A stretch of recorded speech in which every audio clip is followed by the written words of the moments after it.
Good afternoon. I'm glad Frank followed CRISPR. And I'd now like to welcome you to the Emerging Issues Craze.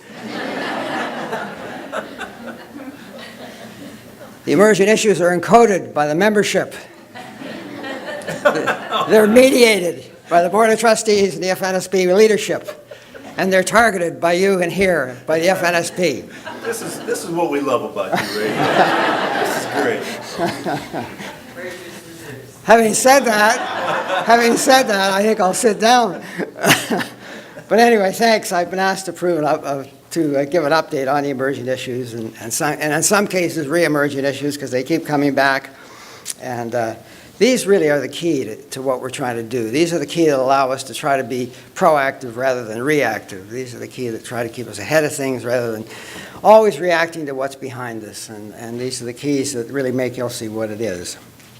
So now work to identify the 2016 emerging issues began almost a year ago in the fall of 2015, when members and trustees, advisors, and others were formally asked for their input, so to encode all the emerging issues. The FNSP leadership team and the Board of Trustees Program Committee reviewed the suggestions and organized them into overarching themes, which were presented from the podium at the annual meeting in the 2016 Annual Assembly of Members. And the following issues were presented: the dietary landscape and impacts on dietary and health outcomes, big data, and maternal and child health. Additional information about the status of these issues is included in your meeting packets, and staff members and advisors have been busy in the past few months working to define all of the 2016 issues and to assess the level of interest in addressing these. I'll attempt to briefly describe the status of the efforts to address these 2016 efforts. So at the last meeting, we had people standing up and talking about these various efforts. Today, we're going to tell you what we did with them and where they are and how much they've been mediated and targeted.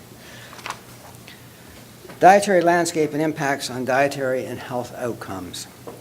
Despite making recommendations based on the best science available, there's been limited success. We've had underwhelming success in achieving significant changes in the public's dietary habits. At first, we connected specific nutrients to better health. Then we connected specific foods to better health. And more recently, we started connecting dietary patterns to health outcome. And I think that's really the way it's going to go in the future and the way it is now. It's probably logical that next we might focus not only on dietary patterns, but more on connecting the entire food-related landscape to health outcomes. And this whole landscape involves everything. Just last week, I had a student of mine send me a food wheel, which they've developed at the university as part of this real food revolution that's undergoing through universities all over the country. And this is the kind of thing that they're doing. They're trying to connect all this together. So it's an issue that the millennials are a little ahead of us on, but we're trying hard to catch up as an industry. So this approach requires a focus on a wider range of factors using other bodies of research that go far beyond the traditional food, nutrition, and ag bodies of research. It certainly brings into issue all kinds of social things and all kinds of interactions between people. And this embarks on an exploration of the landscape in this broad way, which is going to require new data, new expertise in data analysis, and new technology. And we heard about some of that this morning from that wonderful talk we had. Earlier this year, the ILSI North America Special Conference at Experimental Biology focused on big data and other innovative approaches to understanding dietary patterns. In addition, interested members participated on a conference call in March and attended a lunch with speakers following the EB session. With member and advisor input, an ambitious and broad program is being developed consisting of 2 phases. A specific plan for Phase 1 is being drafted, including defining deliverables and next steps. Phase 1 will likely include a scoping paper on current work being conducted in this arena and a small research project to start outlining the big data architecture.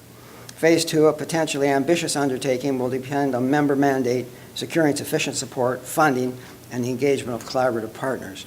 Phase 2 would involve a large research project, modeling extension based off what is learned during Phase 1.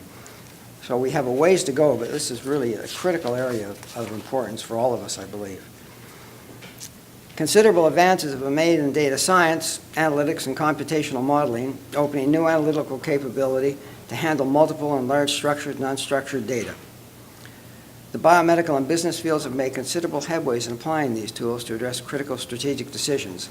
This issue is closely tied to the dietary landscape and is expected to be incorporated as part of this initiative. The EB Special Conference also addressed big data.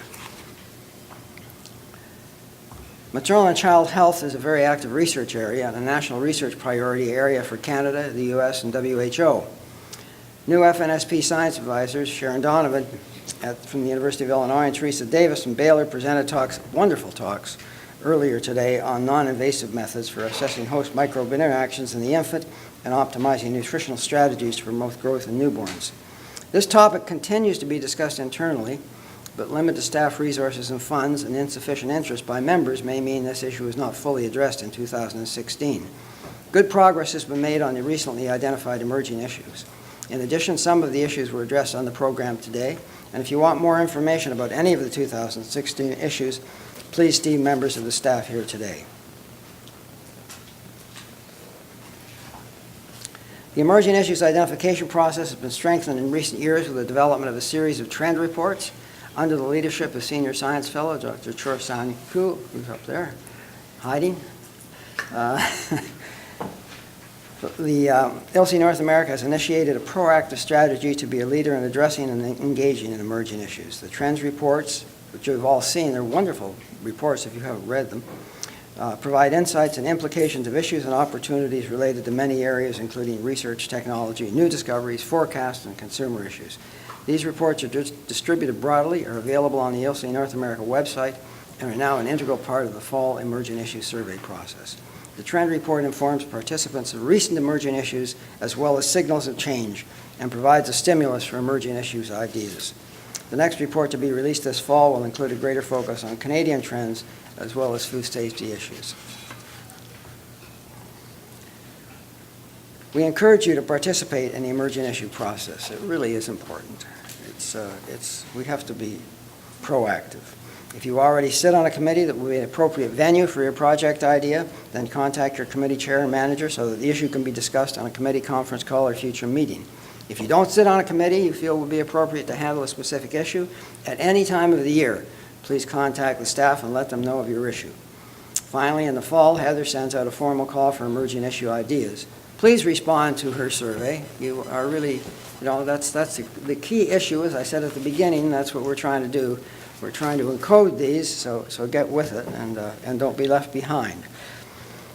Respond to her survey, talk to her. You'll then have a few minutes at the annual meeting to describe your issue and field questions from members at the meeting. If you don't want to get up at the annual meeting and describe your issue, you can find somebody else who will be willing to get up and describe your issue. And there's lots of people who can do it very well. I'm sure you can find them, and we'll push them into doing it if you can. After the meeting, the ILSI North America staff will work with you to determine what type of follow-up actions should be taken. Just keep in mind that you don't have to wait until the fall to bring an issue forward. ILSI North America wants to hear from you throughout the year. So with that, I'd like to thank all the FNSP staff, all the people that worked on this, in particular Heather, who does so much work on all of this, and all the rest of you for your ideas and thoughts and as we push this great field forward. Thank you.